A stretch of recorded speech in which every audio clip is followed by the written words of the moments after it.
Friends, आज हम discuss कर रहे हैं पर्पल यूनाइटेड सेल्स लिमिटेड बोलकर एक कंपनी है जो कि 2014 में फाउंड हुई थी और इसका जो बेस स्टेशन है या कह लीजिए जो इसका ऑफिस है वो नोएडा एनसीआर में है। और कंपनी जो है बेसिकली एक निश कैटेगरी में काम करती है जो कि होते हैं किड्स से रिलेटेड कपड़े बनाते हैं। 0 to 14 ईयर्स के बच्चों के लिए ये कपड़े बनाते हैं, जिसमें से इन्होंने कई ब्रांड्स अपने जनरेट किए हैं बेसिकली, जिसमें कि टूथलेस बोल के एक ब्रांड है जो 0 to 2 ईयर्स के बच्चों के कपड़े बनाते हैं उस ब्रांड के तहत। और that's his style and that's her style बोलकर बॉयज़ एंड गर्ल्स के लिए अलग अलग ब्रांड बनाया है इन्होंने। और वहाँ पर भी ये कपड़े उसी लिए बनाते हैं, मैंने उसके तहत ये कपड़े बनाते हैं और उसको डिज़ाइनिंग करते हैं, उसकी ब्रांडिंग ऐसी करते हैं। एक स्ट्राइडर्स और बॉल्जर बोलकर इन्होंने 2 ब्रांड बनाए हैं। बेसिकली कंपनी 2 जगह काम करती है बच्चों से भी रिलेटेड, वो अपैरल्स के साथ साथ फुटवेयर का भी काम करते हैं। तो ये बाकी दोनों ब्रांड जो हैं, मुझे जितना समझ पाया मैं कि ये दोनों ब्रांड्स जो हैं वो बेसिकली फुटवेयर से रिलेटेड है। तो कंपनी का जो रेवेन्यू साइज़ है वो इस तरीके का है कि कंपनी का जो रेवेन्यू इससे आता है, माने फुटवेयर से वो करीब करीब 30-35% के आसपास का रेवेन्यू आता है, वहाँ से 37% के आसपास। और बाकी जो 67% या ऑलमोस्ट 60% के आसपास का जो इनका सेल आता है, 63% के आसपास का, वो ऑलमोस्ट आता है अपैरल से। तो कंपनी इन 2 नीश सेगमेंट में काम करती है और स्पेशली बच्चों के कपड़े बनाती है। तो कंपनी का ये है कि वो खुद नहीं मैन्युफैक्चर करते हैं, वो बेसिकली अपने वेंडर से मैन्युफैक्चरिंग करवाते हैं। और कंपनी ने अब तक 86 एक्सक्लूसिव ब्रांड आउटलेट्स खोले हैं पूरे इंडिया में। अगर इसको पूरा कंसाइज करके देखा जाए तो 50 शहरों में हैं वो, करीब करीब 17 स्टेट्स टच कर चुके हैं। More on the northern side and even in west and east side में भी वो अपने सेंटर्स खोल चुके हैं। साउथ में अभी ये नहीं गए, साउथ में आगे जाने का अभी इनका प्लान है। और करीब करीब 30,000 स्क्वायर फीट का इनका एक वेयर हाउसेज है और साथ ही साथ 1,28,518 स्क्वायर फीट के इनका ओपन कारपेट सुपर एरिया है, जहाँ पर ये अपने दुकानों का पूरा एरिया है इनका। और इनके पास करीब करीब 500 एम्प्लॉयज़ हैं। तो कैटेगरी वाइज जो है वो इस तरीके से काम करते हैं। और इनका जो रेवेन्यू साइज़ है वो करीब करीब पर एएसपी जो है इनका, ये पकड़ते हैं करीब करीब 900 रुपये पर स्क्वायर फीट के हिसाब से। और इनका ये मानना है कि मैच्योर्ड स्टोर्स इनके जो होते हैं वो करीब करीब उसको 24 महीने लग जाते हैं, करीब करीब 2 साल पकड़ कर चलते हैं कि जिसको ये कह सकें कि ये मैच्योर्ड हो गया हमारा स्टोर। तो एक्सपेक्टेशंस इनकी ये रहती है कि जब शुरुआत में ये कोई स्टोर खोलते हैं तो वहाँ की सेल आती है करीब करीब 7 लाख पर मंथ के हिसाब से। तो और जिसको ये एक्सपेंडेडली कहते हैं, ये है कि जब कोई मैच्योर्ड स्टोर हो जाता है तो वहाँ की सेल पर मंथ की जो है वो करीब करीब 10 लाख के ऊपर चली जाती है। तो सालाना हर स्टोर से करीब करीब 1 करोड़ की सेल ये एक्सपेक्ट करके चलते हैं। और इससे ऊपर भी जो स्टोर्स इनको सेल दे रहे हैं, तो इनका ये बताना है कि जो लॉन्ग टर्म में मैच्योर्ड स्टोर्स हैं वो इससे ऊपर भी सेल देते हैं। और ऐसा इनका अनुभव रहा है। और जो इनके प्रमोटर हैं या कह लीजिए जो इनके मैंने जो सब कुछ देखते हैं काम, उनका नाम है जीडी सेठ। वो बाकायदा वो बड़े बड़े इंटरनेशनल ब्रांड्स के स्टोर्स से एक्सपेंशन से लेकर इससे रिलेटेड रहे हैं, काफ़ी उनका लंबा एक्सपीरियंस है। तो उन्होंने इस बात को भी एक्सप्लेन किया इन कॉन कॉल कि उन्होंने एक प्यूमा का स्टोर खोला था जहाँ की सेल्स 1 करोड़ से बढ़कर 6 करोड़ तक जा पहुँची थी। दिल्ली का कहीं कोई स्टोर था इनका।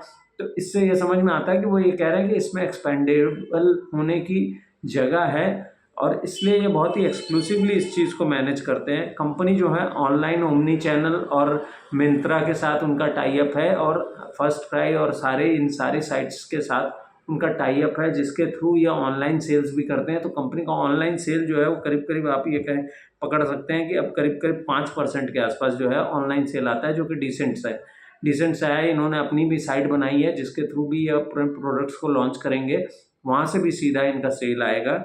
डिस्ट्रीब्यूशन के बेसिस पे इनका जो सेल था, अगर आप देखें पिछले 1 साल में माने बिल्कुल उलट गया है। पिछले साल डिस्ट्रीब्यूशन से 71% का इनका सेल आ रहा था, लेकिन अब जो है डिस्ट्रीब्यूशन में सिर्फ 36% का सेल आ रहा है। मैक्सिमम इनका सेल आ रहा है रिटेल से, जो कि पिछले साल 21% था, इस साल वो बढ़कर 40% पे पहुंच गया। तो इससे ये समझ में आ रहा है कि जैसे जैसे ये अपने स्टोर्स के काउंट को बढ़ा रहे हैं या ज़्यादा स्टोर्स खोल रहे हैं, तो रिटेल पे जो सेल है वो बढ़ रहा है बड़ी तेज़ी से। इन्होंने कई सारे कॉन कॉल में एग्जांपल्स दिए कि इन्होंने रिसेंटली अभी जो इन्होंने एक वसई में इनका लेटेस्ट जो इन्होंने शोरूम खोला, वहाँ 10-15 दिन के अंदर में इनका सेल जो है वो करीब करीब 2.5 से 3 लाख है। तो इसको आप एक्सपेक्टेडली कह सकते हैं कि महीने में वो 7 लाख का जो वो फिगर पकड़ते हैं कि 7 लाख हमारा कोई भी नए स्टोर से या फिर धीरे धीरे मैच्योर्ड होने वाले स्टोर्स से सेल आता है, तो वो वैसा बन रहा है। बॉम्बे में इन्होंने 2 स्टोर्स खोले, एक ये मैंने जो बताया आपको वसई में, और एक इन्होंने स्टोर खोला है इन ऑर्बिट मॉल में जो कि वहाँ पे है बॉम्बे में। तो 2 ये लेटेस्ट था। तो बेसिकली कंपनी जो है उसने नॉर्थ पूरा कवर कर लिया है, वेस्ट की तरफ मुड़ रहे हैं। इवन उनका कोशिश ये है कि पुणे एंड बेंगलोर और कर्नाटका हैदराबाद की तरफ भी ये मूव करेंगे, वहाँ और स्टोर्स का पेनिट्रेशन बढ़ाने का प्लान है। कंपनी का टारगेट था कि इस साल के अंत तक ये करीब करीब 100 स्टोर्स कंप्लीट कर लेंगे। ऑलमोस्ट 86 के आसपास तो पहुँच ही गए हैं। एक्सपेक्टेशंस ये है कि वो 100 का ये फिगर क्रॉस कर जाएंगे और उसके बाद एक्सपोनेंशियली वो अब नेक्स्ट उनका टारगेट है अगले 100 स्टोर खोलने का, जिसके लिए कंपनी आगे प्लान कर रही है। और इस पे जो भी फिजिबिलिटी या आगे का प्लानिंग होगा वो कंपनी आगे डिस्कस करेगी, बिकॉज इसमें शेयर होल्डर्स से अप्रूवल एंड सारी चीज़ों को करना पड़ता है। तो कंपनी उस तरीके से इस पर काम करेगी, ये एक अच्छी चीज़ है।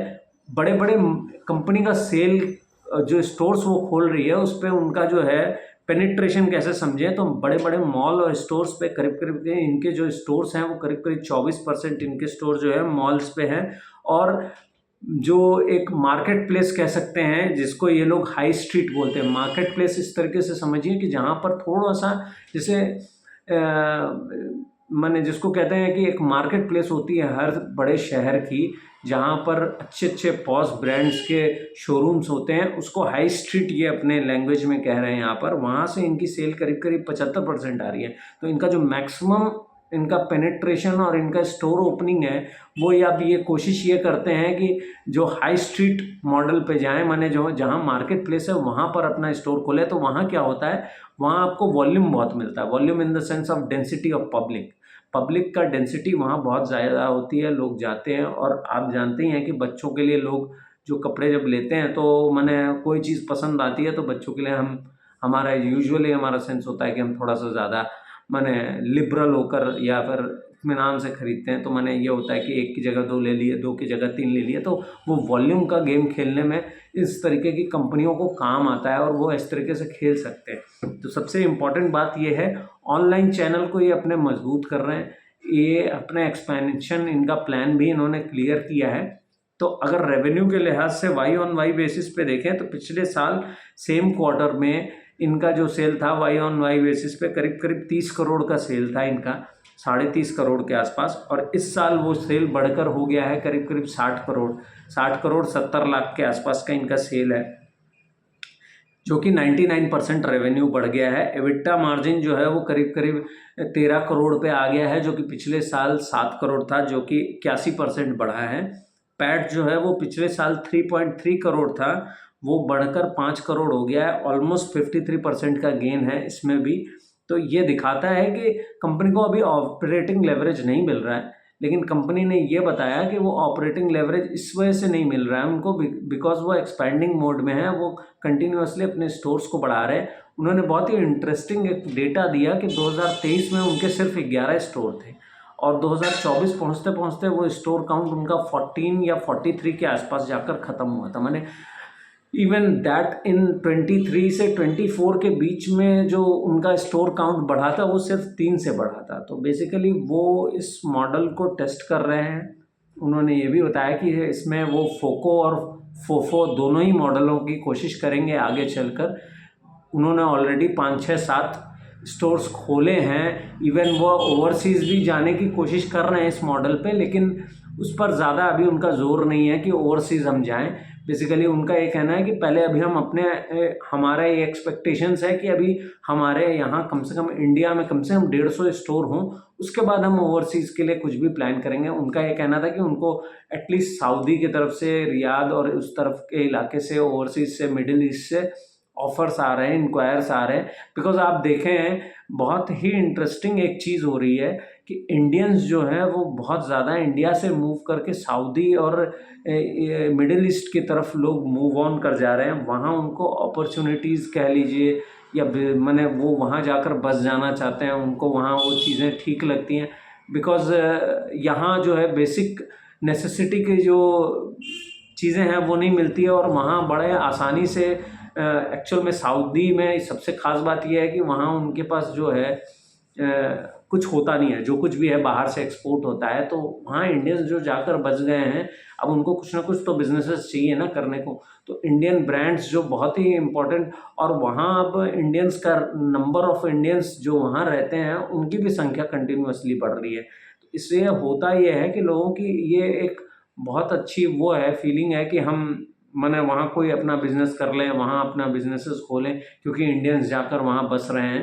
तो इस तरीके का एक कह सकते हैं ये एक शिफ्ट हो रहा है, ट्रांजिशनल शिफ्ट है कि मिडिल ईस्ट के मार्केट को हर कंपनी पेनिट्रेट करने की कोशिश कर रही है, और वहाँ क्या है एक्चुअल में सेल भी बढ़िया मिल रहा है। तो इनका प्लान यही है कि अभी हम इस पे नहीं जा रहे हैं, हम थोड़ा सा इसको अभी रुकेंगे और देखेंगे कैसे क्या होता है। किसी ने ये सवाल बहुत ही इंटरेस्टिंगली उनसे बार बार इंसिस्ट किया कि आप इस पे बताएं कि क्या कर सकते हैं, तो उन्होंने कहा कि नहीं, हमको थोड़ा अभी समय है, क्योंकि वो अभी पहले तो यहाँ के 100 स्टोर्स पूरे करके उसके बाद वो अगले 50 अभी खोलने के लिए देख रहे हैं। आने वाले समय में इस पे ज़रूर चिंता करेंगे कि कैसे क्या करना है। तो कंपनी का भी ये प्लान है कि अगले 100 स्टोर खोलने के लिए वो प्लान कर रहे हैं, और ये उनका अभी उन्होंने कोई एज सच कोई टाइमलाइन नहीं दिया, लेकिन जैसा समझ में आया कि फाइनेंशियल ईयर 27 के लिए उन्होंने 100 स्टोर्स का एक नंबर दिया है। उन्होंने ये बताया कि उनके पास ऑलरेडी 30-32 स्टोर खोलने के LOI साइन हो चुके हैं। तो एक्सपेक्टेशंस हैं कि वो सारे स्टोर्स भी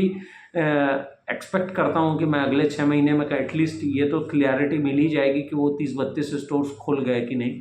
तो देखना पड़ेगा, कंपनी को हम ट्रैक करेंगे। बाकी कोई बाय सेल की रिकमेंडेशन नहीं है, ये कंपनी का एनालिसिस मैंने आपके सामने पेश किया। एक नई कंपनी है, अच्छी ग्रोथ है, बहुत छोटे साइज़ की कंपनी है, कोई बहुत ज़्यादा एक्सपोनेंशियल ग्रोथ नहीं हो रही है, थोड़ा सा अलग नीश है।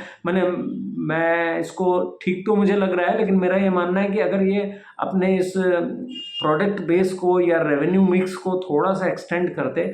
एक इंटरेस्टिंग और चीज़ थी कि इन्होंने प्रीमियम लगेज ब्रांड खोलने की बात कही थी, जिसपे कि ये कह रहे थे कि अभी हमारी कुछ चल रही है प्लानिंग, माने बच्चों के लिए जो है लगेज अलग से बनाना। तो आप इसको समझिए कि वो मैंने पर्टिकुलरली वो बच्चों से रिलेटेड ही प्रोडक्ट्स बनाने में ज़्यादा उनका फोकस है इस वक्त। लेकिन मैं फिर भी मानता हूँ कि इसका पेनिट्रेशन थोड़ा सा कम है। जब आप इतने बड़े स्टोर काउंट पे पहुँचते हैं या इतने लेवल पे पहुँचते हैं, तो आपके पास रेवेन्यू मिक्स के ऑप्शंस बेहतर होने चाहिए।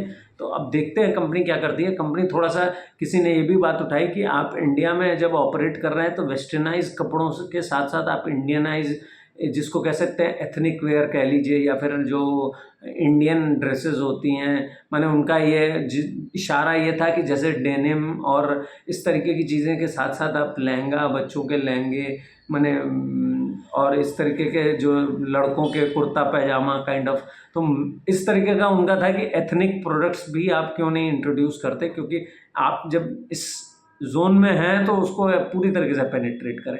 तो बड़ा ही इंटरेस्टिंग था। तो कंपनी अभी तो पॉजिटिव लग रही है, बाकी कोई बाय सेल की रिकमेंडेशन नहीं है। एक और कंपनी थी जिसको मैंने एनालिसिस किया। Thank you so much.